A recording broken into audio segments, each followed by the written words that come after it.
నాకు రాజశేఖర్ రెడ్డి గారి గురించి ఒక మాట విన్నా, అది ఎంతవరకు వాస్తవం నాకు తెలియదు, కానీ ఆయనంట మంచి నాయకుడు కదండి.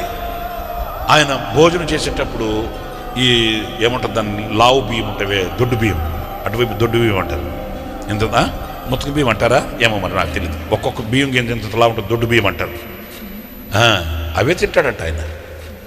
అది ఎంతవరకు వాస్తవం నాకు తెలియదు, విన్నాను. అదే తింటాడంట.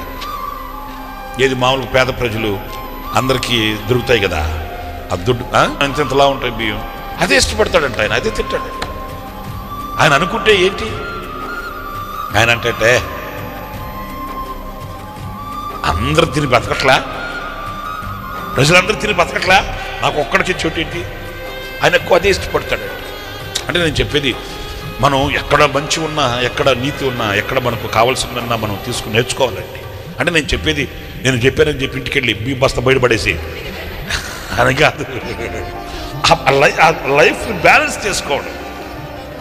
ఈరోజు ఉంది, దీనికి అలవాటు పడిపోకూడదు మనం, అంటున్నారా?